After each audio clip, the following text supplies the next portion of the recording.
Assalamualaikum warahmatullahi wabarakatuh, Bunda. Selamat Hari Raya Idul Fitri ya, Bun. Minal aizin wal faizin. Mohon maaf lahir dan batin. Maafkan segala salah dan hilaf wirda ya, Bun. Semoga lebaran ini membawa kebahagiaan bagi kita semua. Amin ya rabbal alamin.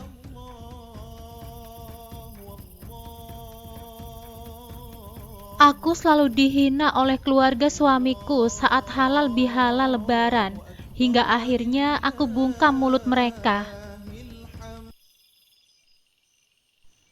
Lebaran bagi kebanyakan orang adalah momen yang penuh kebahagiaan. Saat keluarga besar berkumpul, bercanda, berbagi cerita, dan menikmati hidangan yang telah disiapkan sejak hari sebelumnya. Tapi bagiku, ada satu hal yang selalu membuat dadaku terasa sesak. Setiap kali acara ini tiba, yaitu Mbak Luna. Dia bukan siapa-siapa bagiku. Dia hanya istri dari Mas David, sepupu suamiku. Tapi entah kenapa, setiap kali bertemu, dia selalu punya cara untuk membuatku merasa rendah. Komentarnya pedas, sindirannya tajam, dan seolah-olah hidupku selalu dijadikan bahan untuk menjadi bahan olok-olokannya. Tahun ini pun tidak ada bedanya. Aku baru saja duduk menikmati suasana ketika suara sinisnya menyusup ke telingaku. Emas asli nggak tuh? Apa jangan-jangan suping? Wanita itu terus menyerocos mengomentari perhiasan yang memang baru beberapa hari lalu dibelikan oleh suamiku dari THR lebarannya. Alhamdulillah emas asli, Mbak. Dibelikan sama Mas Herlan dari uang THR-nya kemarin.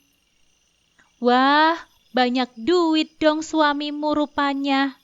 THR aja sampai mampu beliin kamu cincin. Mas David saja yang kelasnya sudah manajer, gak ada tuh beliin aku cincin. Ya Mbak Luna minta saja sama Mas David, kan gaji manajer berkali-kali lipat gaji staf. Mas Herlan saja mampu, masa Mas David nggak mampu sih Mbak? Biar saja sengaja ku balas sengit wanita cantik berkulit putih yang memang hobi nyinyirin aku itu. Sayang banget cantik fisiknya, tapi nggak diimbangi cantik sikap dan hatinya. Ya pasti mampulah kalau aku minta. Bahkan berliin berlian pasti juga bisa. Cuma aku yang gak mau pamer, gak kayak kamu. Astagfirullah, kenapa ya di setiap momen kumpul keluarga, selalu saja ada manusia seperti ini untuk merusak moodku? Dek, bantuin ibu menghidangkan makanan buat tamu. Mas Herlan berdiri tidak jauh dariku. Akhirnya memisahkanku dengan Mbak Luna. Ia bergegas menarikku untuk masuk kembali ke bagian dalam rumah mertuaku. Gemes aku, Mas. Ada aja yang dikomentarin. Keselku sambil menghentakkan kaki. Sudah, biarin saja. Ini kan acara kumpul keluarga setahun sekali. Jangan sampai terjadi hal-hal yang gak diinginkan. Sabar banget Mas Herlan menenangkan aku yang nyaris tantrum menghadapi nyinyiran Mbak Luna. Iya, Naya. Ingat, David sudah bantuin Herlan dapat kerjaan. Jadi baik-baiklah dengan keluarga mereka. Ibu mertuaku yang sedang menciduk kuah opor ikut nimbrung menyabarkanku. Jadilah aku cuma bisa menghela nafas berkali-kali, menenangkan diri, lalu sibuk membantu mertua menyiapkan hidangan hari raya. Ada ketupat, opor ayam, rendang, bakso, juga minuman segar yang semua sudah kami masak sejak hari sebelumnya. Wah, opor ayam buatan nenek Darti memang paling lezat. Aku boleh nambah ya, Nek? Aku mendengar anak sulung Mbak Luna dan Mas David yang gendut itu berkata. Saat kulihat, dia sudah menciduk kuah opor berserta 2 potong ayam bagian paha yang besar-besar. Jangan banyak-banyak gitu ambilnya, Juan. Nanti kalau nggak habis kan mubazir. Ambil 1 potong dulu ayamnya. Nanti kalau kurang, boleh kok ambil lagi dan nambah berkali-kali. Aku yang tidak suka melihat anak itu bersikap serakah, mencoba menasehatinya. Bukan sayang makanan, hanya saja sering kulihat anak Mbak Luna dan Mas David ini ambil banyak makanan lalu tidak dihabiskan di acara-acara kumpul keluarga sebelumnya. Duh, kamu ini kok pelit banget sih? Masa anakku makan ambil lauk 2 potong ayam aja kamu marahin? Mbak Luna langsung bangkit dari duduknya dan menghampiriku di meja makan yang sedang menasehati anaknya. Bukannya pelit, Mbak Luna. Aku kan hanya menasehati Juan. Toh mau ambil makanan seberapa kali juga boleh. Asalkan dihabiskan. Lihat tuh, bekas brownies, sup buah, risoles, dan makanan Juan yang lain hanya dimakan sebagian saja. Gak habis dan mubazir, Mbak. Aku menunjuk tumpukan sisa makanan Juan yang diletakkan di bawah kursi tempat duduknya.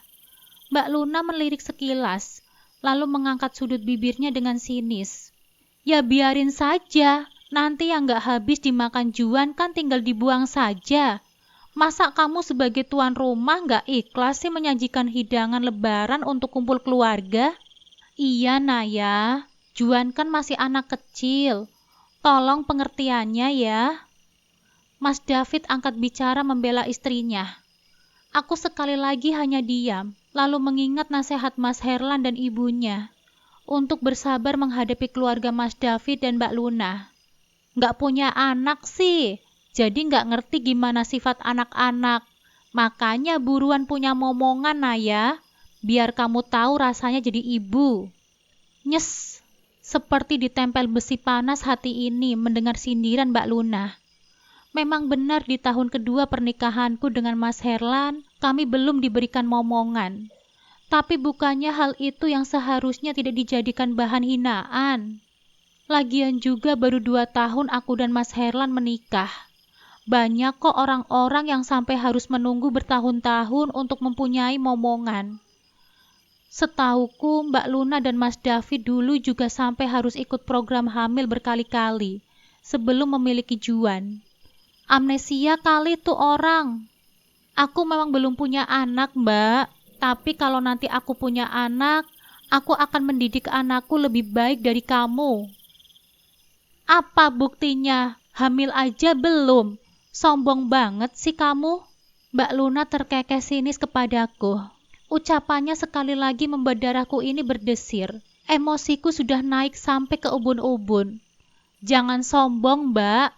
Di atas langit masih ada langit lagi. Siapa yang sombong? Aku ini kan cuma bicara kenyataan. Nyatanya kamu itu kan belum punya anak, makanya suka hamburin duit suami. Tiap lebaran ada aja yang baru. Seharusnya sebagai istri kamu itu pintar berhemat dan nabung. Aduh, kenapa sih nih orang? Kok ngomongnya jadi ngelantur kemana-mana? Cuma karena dia sirik denganku yang dimanjain suami, nyindir-nyindir terus dari tadi. Ma, perut Juan sakit, Ma. Mau. Belum selesai Juan berkata, seketika kulihat bocah itu memuntahkan makanannya dari mulutnya. Beberapa kali Juan muntah sampai mengotori lantai rumah mertuaku. Aduh Juan, kamu ini kenapa sih? Mbak Luna seketika panik. Ia memijat pundak bocah tambun itu. Sementara si bocah sempat beberapa kali sendawa. Nah, kejadian kan? Gumamku lirih. Bukan bermaksud jahat. Tapi selama ini aku sudah memperingatkan mereka untuk tidak membiarkan Juan makan sembarangan. Mas Herlan segera sigap membantu membersihkan lantai. Sementara Mas David dan ibu mertuaku panik membawa Juan ke ruang tamu untuk beristirahat. Ini gara-gara kamu, Naya. Gara-gara kamu ngomelin Juan. Dia jadi stres dan muntah-muntah. Bentak Mbak Luna tiba-tiba.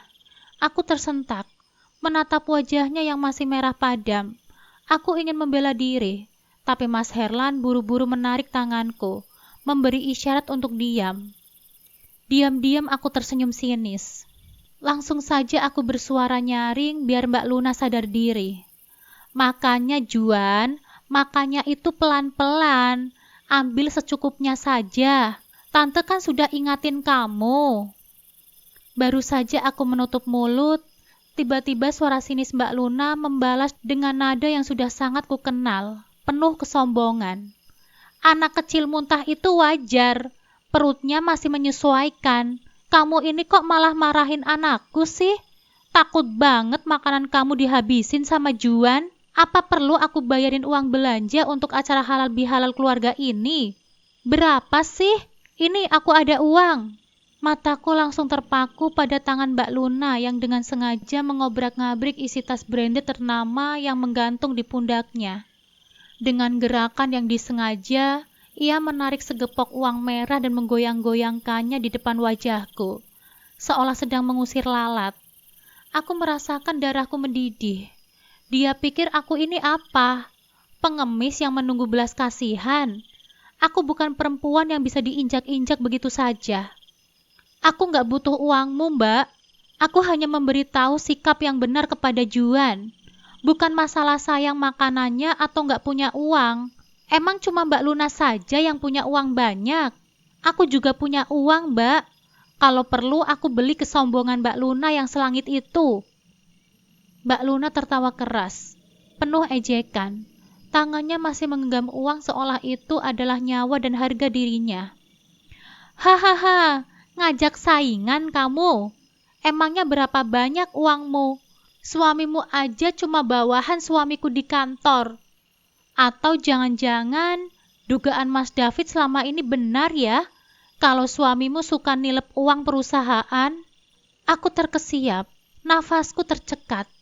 Fitnah macam apa ini? Astagfirullah, jangan fitnah seenaknya ya Mbak. Aku percaya Mas Herlan orang yang jujur. Lagian duit kan gak cuma dari gaji suami doang. Emang aku kayak kamu yang cuma ngandelin gaji suami, Mbak? Makanya kerja, biar tahu susahnya cari uang. Aku terus saja membalas cacian Mbak Luna. Aku tahu, semakin aku menanggapinya, semakin dia menikmati momen ini. Tapi aku juga bukan orang yang bisa diam saja diinjak-injak seperti ini.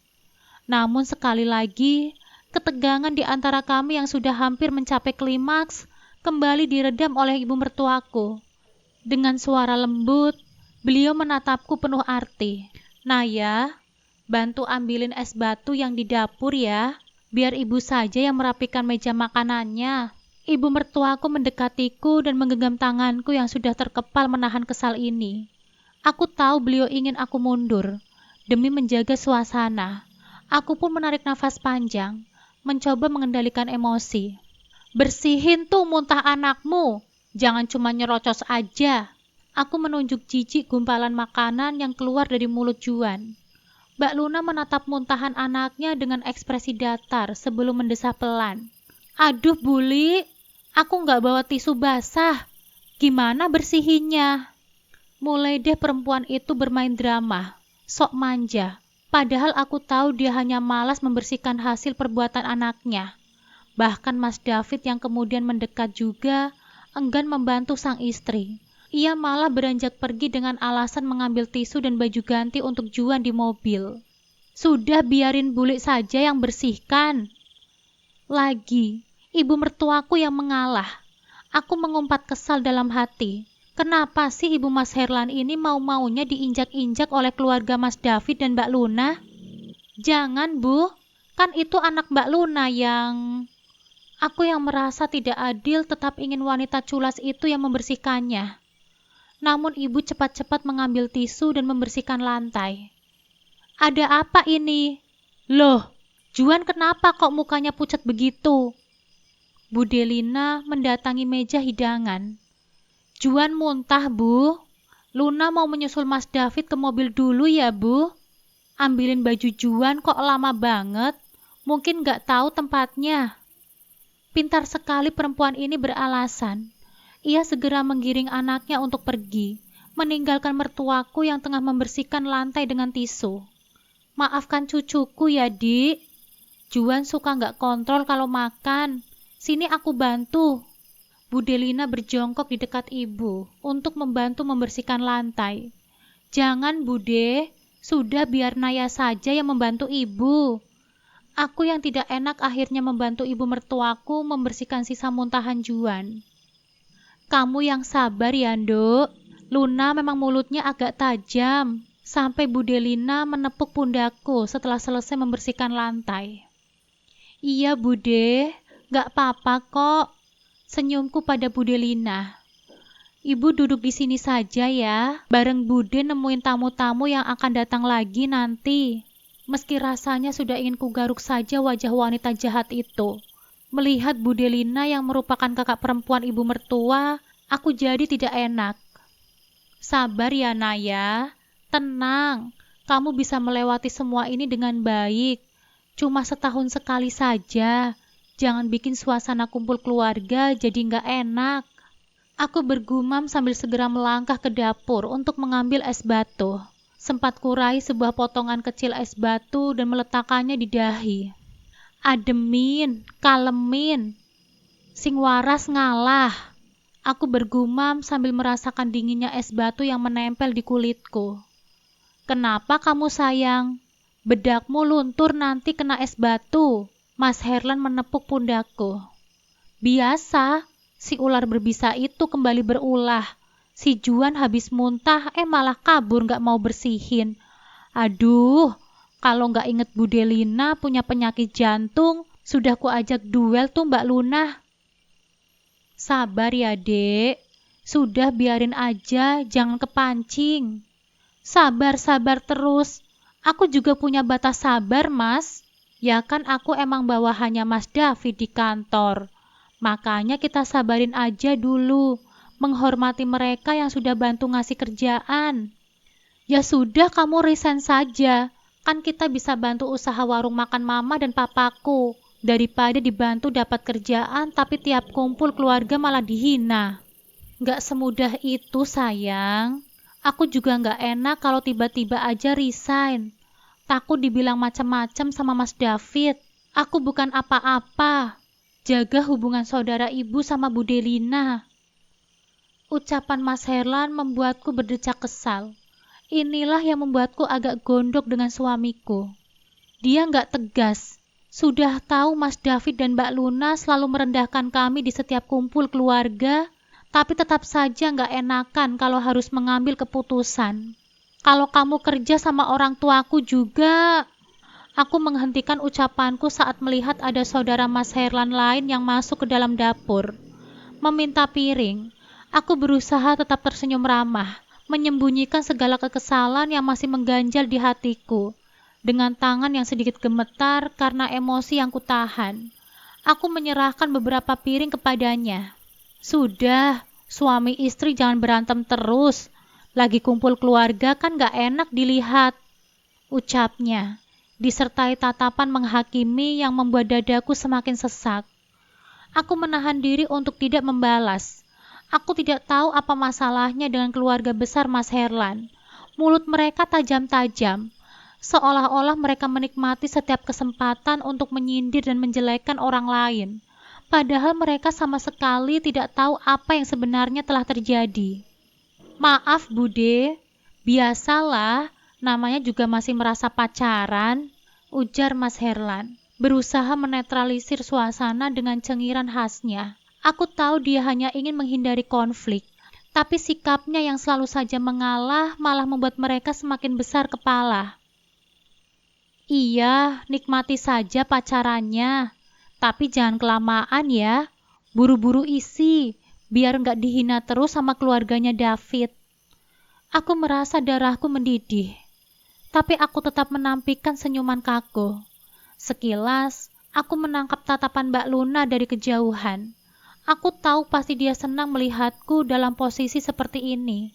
Mungkin dia juga yang menyebarkan gosip tentang kami. Sudah sayang, jangan marah-marah lagi ya. Yang tenang kamu menghadapi Mbak Luna dan Mas David. Ingat, Bude itu punya penyakit jantung. Daripada beliau kenapa-napa, malah panjang urusannya. Kita saja yang sabar, bisik Mas Herlan sebelum meninggalkan aku di dapur. Sebagai anak tunggal dengan ibu yang sudah lama menjadi single parents, Mas Herlan sering diremehkan di antara sepupu-sepupunya. Mereka selalu membandingkan dirinya dengan Mas David. Seolah-olah karir adalah segalanya dan integritas tidak berarti apa-apa. Aku menghela nafas panjang, berusaha meredam emosi. Kalau Mas Herlan gak sesabar itu, kamu juga gak bakal jatuh cinta, Kanaya. Aku menggumam kepada diriku sendiri sebelum melangkah menuju ruang tamu untuk bersilaturahmi dengan keluarga besar. Sabar, Kanaya. Mengalah itu bukan berarti kalah. Aku membatin sambil melangkah ke ruang tamu. Kamu tuh, Lan, kayak David dong. Karirnya bagus. Tampilkan kinerja biar dipromosikan sama David. Kamu juga fit. Masa promosikan saudara sendiri nggak bisa sih? Suara salah satu sepupu mulai terdengar menggurui. Nggak boleh gitu dong. Sebagai manajer aku harus objektif. Jangan karena saudara sendiri terus aku main promosiin gitu aja. Apa kata atasan kalau aku nggak profesional? Balas Mas David dengan nada penuh keponggahan. Aku mencuri pandang ke arah Mas Herlan yang hanya menunduk.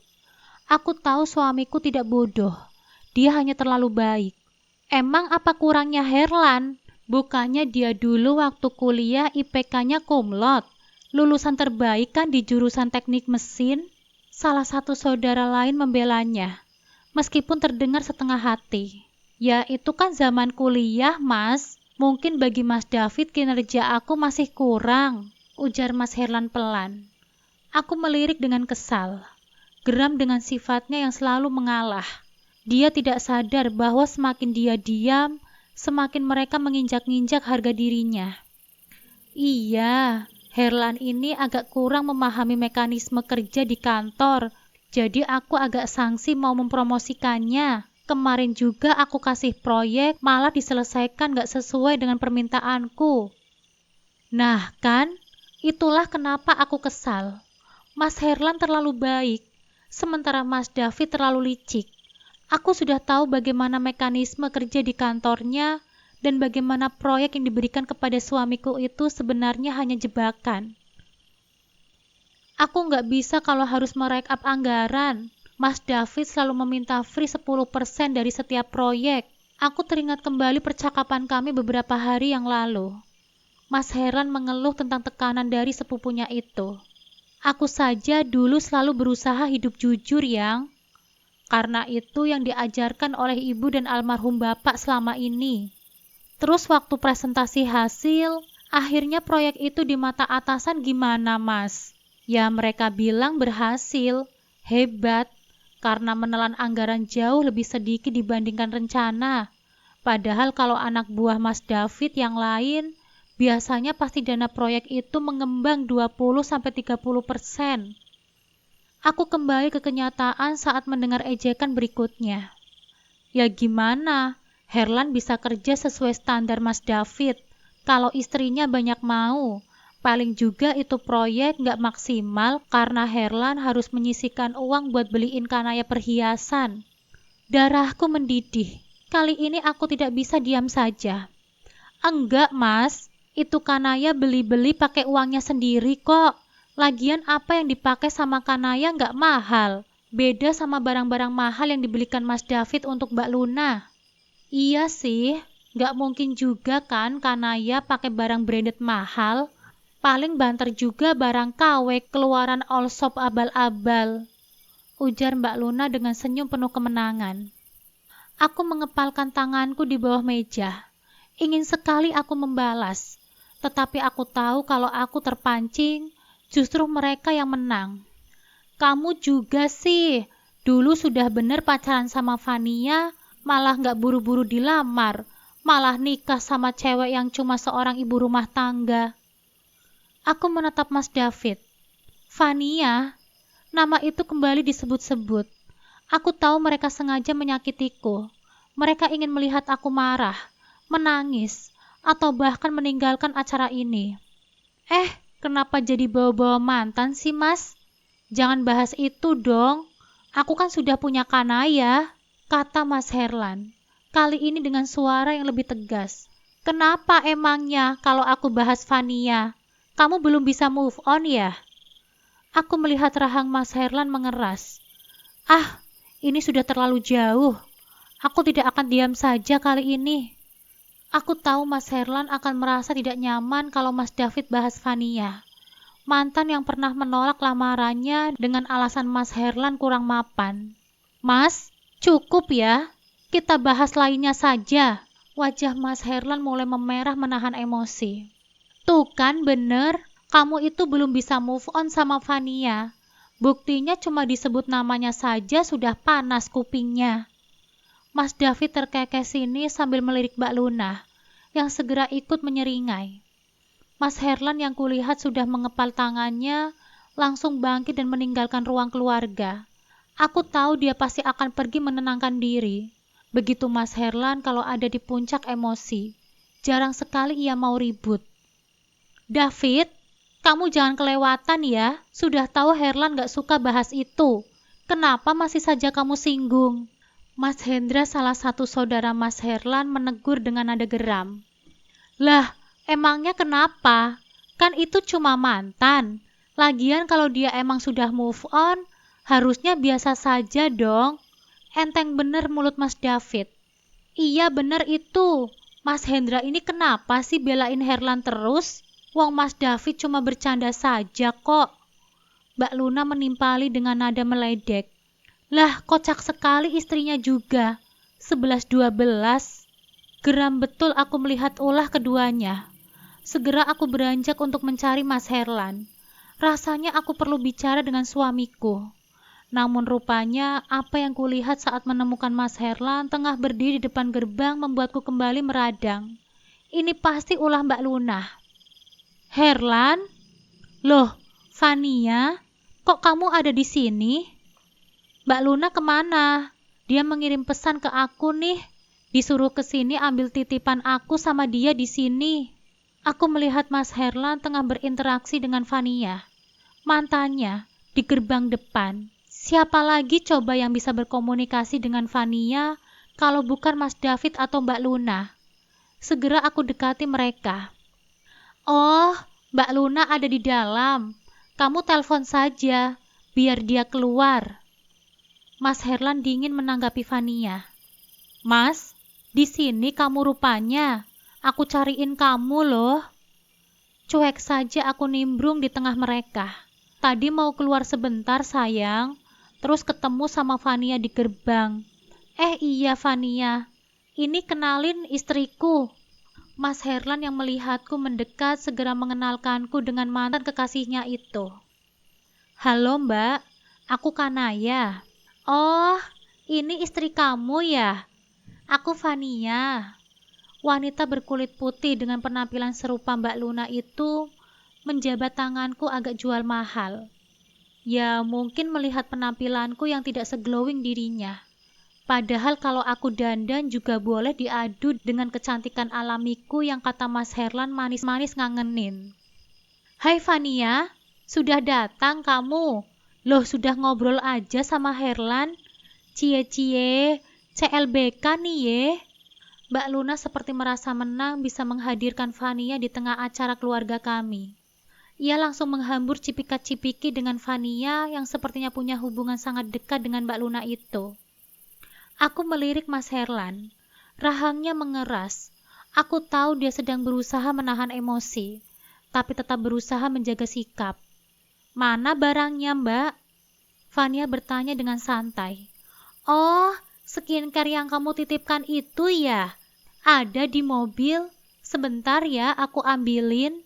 Sengaja aku simpan di mobil. Skincare mahal, kalau nanti aku bawa turun takutnya diambil sama orang.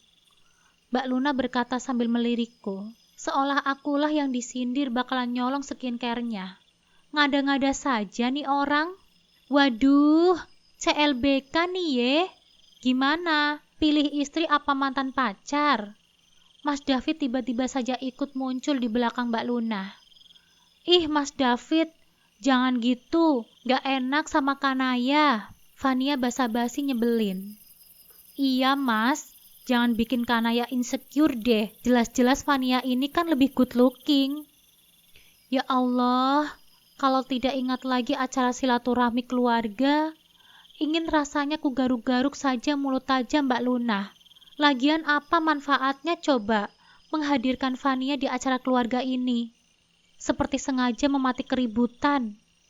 Istriku nggak kalah cantik kok, Mbak. Lagian, Kanaya juga tampil begini sudah sempurna bagiku. Mas Herlan membelaku. Aku mengulum senyum. Bahagia sekali dipuji sama suami di depan mantannya. Siapa bilang Mas Herlan belum bisa move on darinya? Kalian ada urusan kan? Sudah ketemu sama Mbak Luna juga. Aku masuk duluan ya, Fania. Kenapa buru-buru, Herlan? Takut jatuh cinta lagi ya sama Fania? Mas David masih saja sempat meledek saat kami melewatinya. Mas Herlan hanya tersenyum kecut sambil menggenggam tanganku dengan erat dan menarikku untuk pergi. Sangat erat Mas Herlan menggenggam tanganku dan membawaku ke dalam kamar kami berdua. Mas, sakit, lirihku saat kami sudah di dalam kamar. Maaf sayang, kamu kenapa sih Mas? Beneran belum bisa move on dari Fania ya? Aku sedikit cemburu. Bukan begitu sayang. Demi Allah aku gak ada rasa sedikit pun sama Fania. Terus kenapa kamu sampai nyeret aku buru-buru pergi? Harusnya kita lawan saja mereka berdua. Mumpung gak ada ibu sama bude. Jangan sayang. Bukan waktu yang tepat untuk membalas mereka. Kamu takut ya kehilangan pekerjaan, Mas? Kan sudah aku bilang, kalau kamu bantu orang tuaku ngurus warung tenda juga hasilnya jauh lebih banyak dari jadi karyawan di perusahaan Mas David. Bukan begitu, sayang. Aku tahu banyak soal rahasia Mas David, tapi belum saatnya saja aku membongkar semuanya. Kita sabar dulu saja sama mereka. Ya, tapi masalahnya kita itu terus dihina dan direndahkan, Mas. Orang seperti itu sekali-kali harus diberi pelajaran. Iya, aku tahu sayang. Tapi kalau mau membalas mereka jangan di momen seperti ini. Aku nggak tega sama Bude Lina. Kalau Bude kena serangan jantung bagaimana? Aku menghela nafas. Mengingat kalau ibu kandung Mas David memang sering keluar masuk rumah sakit karena penyakitnya. Ya sudah, tapi aku mau besok Mas Herlan temenin aku ke dealer mobil ya. Ke dealer mobil? Buat apa sayang? Lihat aja besok. Akan kubayar lunas kesombongan Mbak Luna dan Mas David. Aku berkata sambil mengulum senyum. Sebuah rencana sudah kususun manis di kepalaku. Tepat jam istirahat makan siang, aku janjian dengan Mas Herlan di sebuah dealer mobil dekat dengan kantornya. Aku sengaja memilih tempat itu agar Mas Herlan tidak perlu menempuh jarak terlalu jauh. Jadi alasan untuk menolak pun semakin kecil. Setibanya di sana, aku lihat Mas Herlan datang dengan wajah penuh tanda tanya. Dia jelas tidak mengerti alasan sebenarnya aku membawanya ke tempat ini. Sayang, kamu serius ngajak aku ke sini? Tanyanya masih ragu. Iya dong, Mas. Kenapa sih emangnya? Mau ngapain kita di sini? Aku menatapnya dengan alis terangkat. Kemudian terkekeh. Lah, ke dealer mobil mau ngapain coba? Beli cilok gitu? Mas Herlan mendesah, mengusap tengkuknya yang mulai terasa tegang. Gak tahu, lihat-lihat aja atau mau beli mobil? Aku mengelum senyum tapi tidak menjawab pertanyaannya. Biarkan saja dia penasaran dulu. Toh sebentar lagi dia juga akan tahu sendiri. Sayang, tapi tabunganku kan cuma cukup buat DP. Itu juga dana darurat. Jangan dipakai deh sayang. Nanti dulu kalau kamu kepingin beli mobil. Ujarnya dengan nada khawatir. Sementara Mas Herlan ruwet sendiri, aku sudah berjalan duluan. Biarkan saja dia pusing. Orang aku yang punya rencana, kok dia yang pusing? Selamat pagi. Ada yang bisa saya bantu, Bu? Salah satu sales di sana menyapa kami dengan ramah. Iya, Mbak. Saya boleh lihat-lihat mobil Honda Jazz yang terbaru ada? Oh, iya. Ada, Bu. Silahkan di sini. Kami ready warna rare dan kristal black. Yang, kamu ngapain sih? Cuma lihat-lihat aja kan? Mas Herlan mendekat dan mengingatkanku dengan nada waspada. Ini brosurnya, Bu. Silahkan dilihat-lihat untuk sertifikasinya. Kalau ada yang kurang jelas, nanti bisa ditanyakan sama saya. Ucap sales tersebut dengan sopan. Aku memperhatikan brosur di tanganku lalu menunjuk ke salah satu warna yang menarik perhatianku. Saya mau yang warna Helios Yellow. Ada nggak ya, Mbak? Bisa, Bu. Tapi untuk warna itu harus inden dulu. Paling lama bisa 1 sampai 3 minggu. Aku mengangguk-ngangguk sebentar, lalu menatap sales itu dengan serius. Saya mau yang langsung bisa dibawa ada, Mbak. Mas Herlan membelalak matanya. Sayang, kamu jangan bercanda deh. Masa beli mobil kayak beli gorengan saja? Aku tetap santai. Sementara sales mobil itu tersenyum memahami calon pembelinya yang nampaknya tidak main-main. Bisa, Bu. Ini Ridi warna Rally Red dan Crystal Black. Silakan Ibu mau yang mana? Aku menoleh ke Mas Herlan, tersenyum penuh arti. Yang mana ya, Mas? Merah aja ya. Biar pas kamu bawa ke kantor, semua orang pasti langsung melihatnya. Mas Herlan nampak semakin ketar-ketir. Serius kamu mau ambil kredit mobil, sayang? Bayar bulanannya bagaimana? Ini duit tabungan kita juga cuma 15 juta. Aku menoleh ke suamiku, menatapnya dengan tatapan yang sulit dia terjemahkan. Aku ini juga punya duit, Mas. Gak mungkin aku ngajak kamu ke sini kalau cuma lihat-lihat saja. Aku mau sekarang kita balas Mbak Luna dan Mas David. Kita bikin panas mereka dan tunjukkan kalau beneran mampu membayar lunas kesombongan pasangan suami istri itu. Sales yang mendengar percakapan kami tetap tersenyum profesional. Kita ada program DP 15 juta langsung bisa bawa pulang mobil kok, Pak. Tenang saja. Kredit di kami juga bunga ringan dengan besar cicilan bisa diatur. Aku mengangkat tangan sebentar. Kalau cash ada cashback berapa, Mbak? Pede banget aku bertanya. Membuat Mas Herlan semakin menelan ludah. Belum tahu dia siapa istrinya. Yang penting kan bukan kelihatan kaya, tapi beneran punya tabungan ratusan juta. Kalau beli mobil cash, tinggal ke dealer saja deh. Oh, kita ada cashback 6% kalau beli cash. Ada juga fasilitas asuransi gratis yang akan mengcover sampai 1 tahun. Aku tersenyum puas. Saya ambil yang warna merah saja ya, Mbak. Jangan, sayang. Warna gelap saja biar kalau dijual lagi masih tinggi nilainya. Aku menoleh ke Mas Herlan dengan senyum tipis. Oke, nggak masalah. Seperti kata suami saya, Mbak. Bisa langsung dibawa kan mobilnya? Sebentar ya, setengah jam saya akan minta bagian mekanik untuk menyiapkan. Sementara itu kita bisa urus pembayarannya dulu ya, Bu. Aku mengangguk, mengikuti sales mobil yang langsung membawa aku ke kasir untuk memproses pembayaran.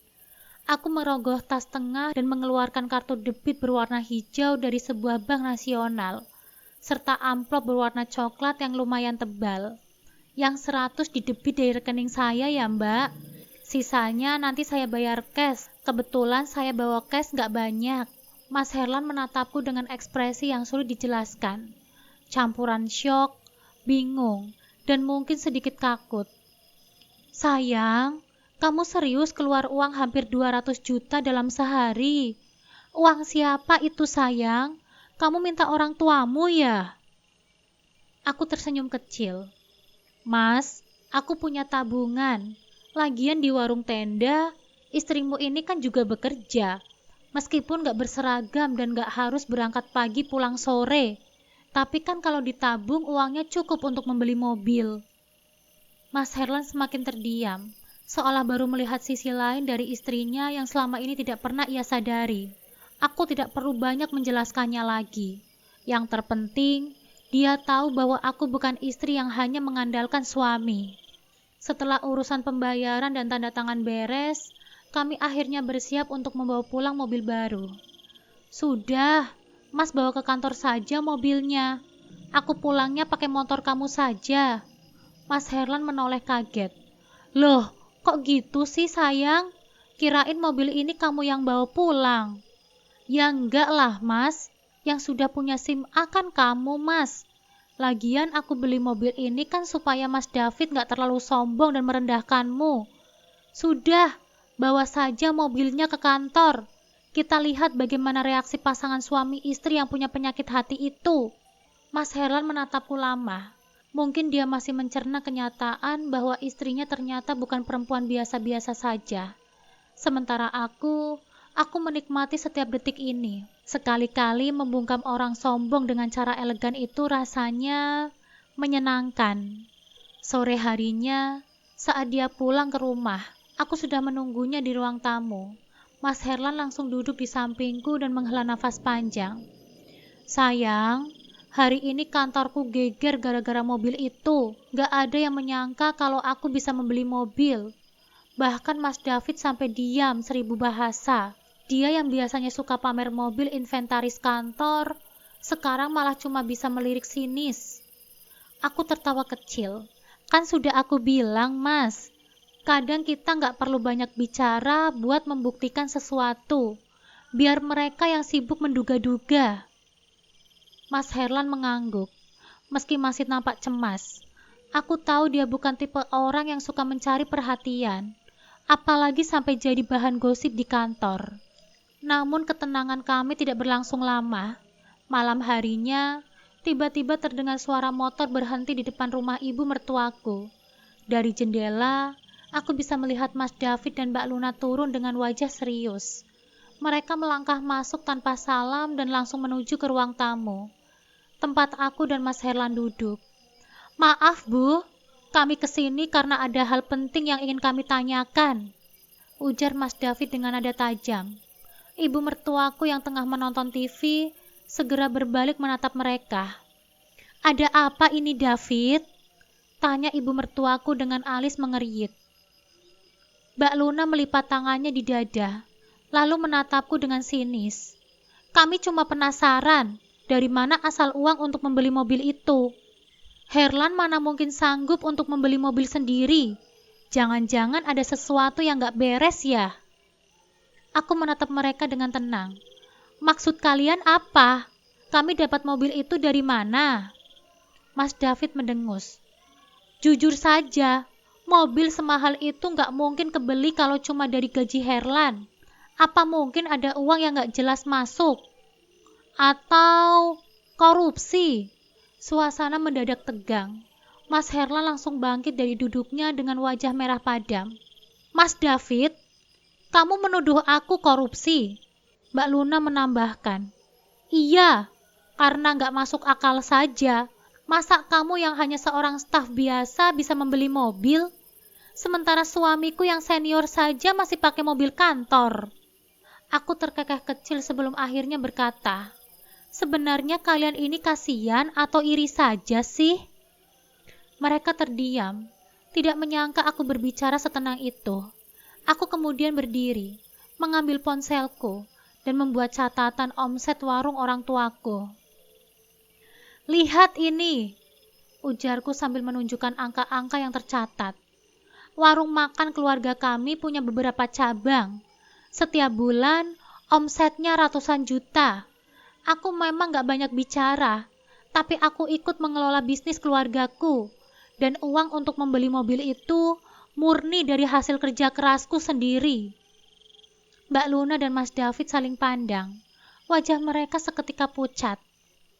Kalau kalian gak percaya, silakan saja cek langsung ke warung orang tuaku.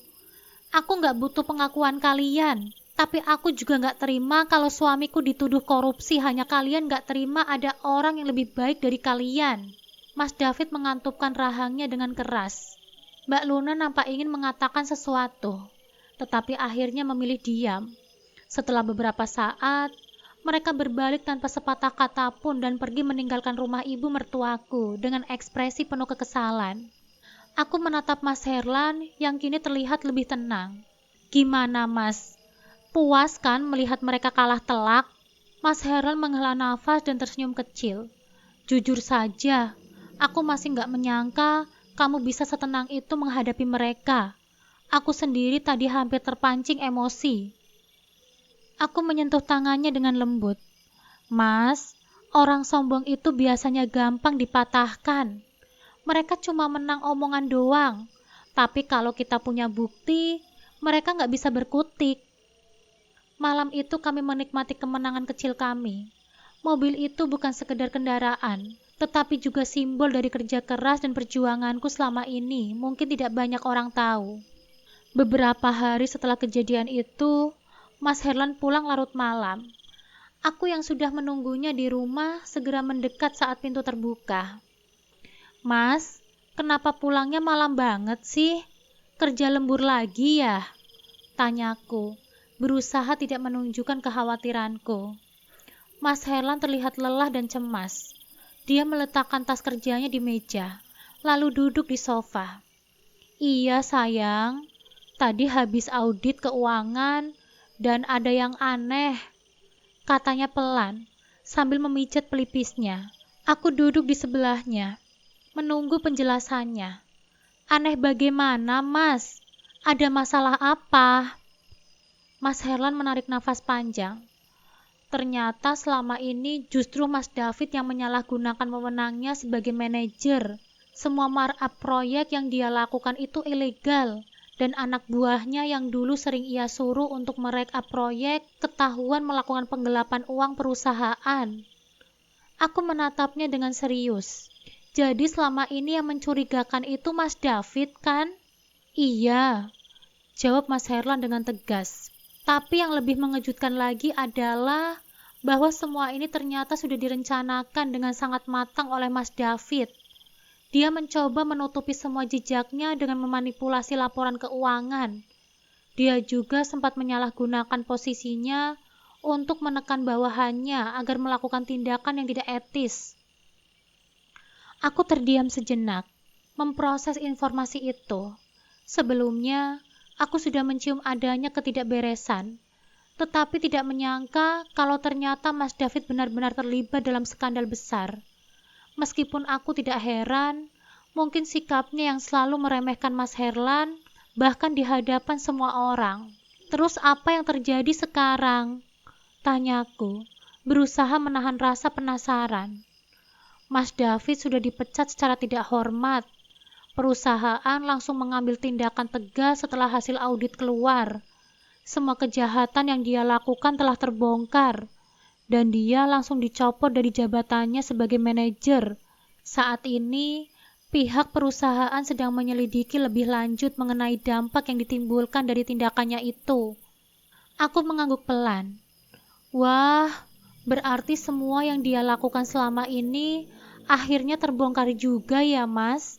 Kalau dipikir-pikir, memang gak wajar sih Mbak Luna punya barang-barang berharga kalau suaminya cuma seorang manajer. Bahkan mobil yang dia punya jauh lebih mewah dari apa yang seharusnya mereka mampu beli. Mas Herlan menatapku dengan mata yang penuh rasa kecewa. Iya, aku juga merasa begitu. Tapi untungnya semua ini akhirnya terbuka. Semoga ini jadi pelajaran buat dia dan buat kita semua. Malam itu kami tidak banyak bicara lagi. Mas Herlan nampak lelah, dan aku pun ikut merasakan lega karena semuanya akhirnya terungkap. Namun ada perasaan yang masih menggelayuti hatiku.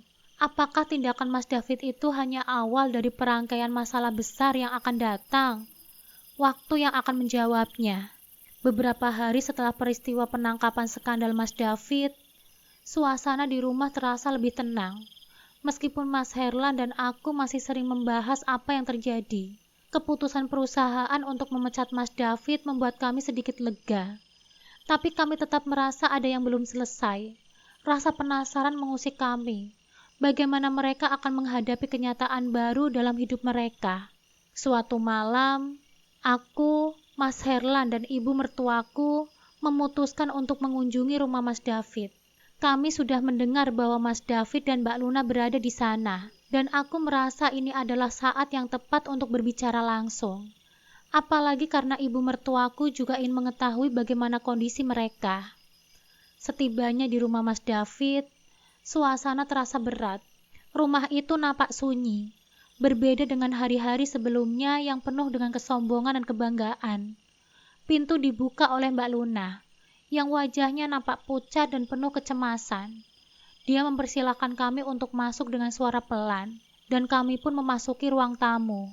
Ternyata di sana juga ada Bu Delina, yang sudah menunggu. Matanya terlihat penuh dengan rasa prihatin, seperti menunggu bagaimana situasi ini akan berlangsung. Saat kami duduk, Mas David muncul dengan langkah terhuyung. Wajahnya pucat dan penuh penyesalan. Tanpa berkata, dia langsung membungkuk di hadapan Mas Herlan. "Herlan, aku minta maaf," ujar Mas David dengan suara tercekat. Aku banyak salah. Aku nggak tahu apa yang harus aku katakan lagi. Aku telah membuat kesalahan besar, dan aku sadar itu sudah merusak semuanya." Mas Herlan hanya menatapnya dengan tatapan yang sulit diartikan. Aku bisa merasakan bahwa dia terkejut dengan perubahan drastis pada Mas David, yang sebelumnya selalu merasa tinggi hati. Mbak Luna yang berdiri di sampingnya tidak mampu menahan air mata. Dengan gemetar, dia mengusap wajahnya dan berkata, "Kami tahu kehidupan kami kini sudah berubah 180 derajat. Semua yang kami banggakan, semua yang kami miliki, kini terasa sangat sia-sia. Aku tahu aku dan Mas David telah berbuat salah. Aku sangat menyesal, terutama kepadamu, Herlan. Aku benar-benar minta maaf." Aku merasa ada yang mengharukan dalam suara Mbak Luna. Ada penyesalan yang begitu mendalam di sana, dan aku bisa merasakannya. Bu Delina yang duduk di sampingnya mengusap punggung Mbak Luna dengan lembut. "Sudah, Luna, kamu dan David harus belajar dari sini. Hidup ini nggak selamanya bisa dibuat-buat. Semua yang kita miliki harus diperoleh dengan cara yang benar." Aku memandang ibu mertuaku, yang kini hanya menundukkan kepalanya. Setelah beberapa detik, dia akhirnya berbicara. "Semua orang pasti punya salah, tetapi ada kalanya kita harus menerima konsekuensinya. Herlan sudah menghadapi banyak hal dengan sabar. Semoga kalian bisa memperbaiki semuanya, karena jalan ke depan akan lebih berat bagi kalian." Mas Herlan akhirnya berdiri dan berkata dengan tegas, "Saya tidak akan membiarkan masalah ini mengganggu kehidupan saya. Saya sudah memilih untuk menghadapinya dengan cara yang benar. Tapi saya tidak akan pernah lupa tentang apa yang kalian lakukan, dan saya harap kalian bisa berubah menjadi lebih baik." Perasaan di ruang tamu itu sangat berat, namun aku merasa ada kelegaan yang datang perlahan. Mas Herlan dan aku tidak lagi merasa terintimidasi oleh kebanggaan palsu yang dulu ditunjukkan oleh Mas David dan Mbak Luna. Semua kebohongan dan kesombongan mereka kini telah terbongkar, dan mereka harus menghadapi kenyataan yang tidak bisa diubah. Setelah beberapa saat hening, Mas Herlan menambahkan, "Saya maafkan kalian, tapi perbaikan itu harus dimulai dari kalian sendiri. Tidak ada yang bisa mengubah apa yang telah terjadi selain tindakan nyata." Aku menggenggam tangan Mas Herlan, memberikan dukungan penuh kepada suamiku yang selama ini begitu sabar. Kami semua kemudian berpamitan dan meninggalkan rumah Mas David, dengan suasana hati yang lebih ringan meskipun perasaan campur aduk. Beberapa minggu setelah itu, kami mendengar kabar bahwa Mas David benar-benar berusaha mengubah hidupnya. Dia mulai bekerja dengan serius di perusahaan lain dan mengikuti pelatihan untuk memperbaiki dirinya. Mbak Luna juga lebih banyak menghabiskan waktu dengan keluarga dan mulai kembali ke kehidupan yang lebih sederhana. Kami tidak pernah tahu bagaimana mereka akan berkembang ke depan. Tapi satu hal yang pasti, setiap orang memiliki kesempatan kedua untuk berubah. Dan yang terpenting adalah belajar dari kesalahan. Aku merasa bahwa meskipun ada kekalahan di antara kami, ada juga kemenangan yang lebih besar.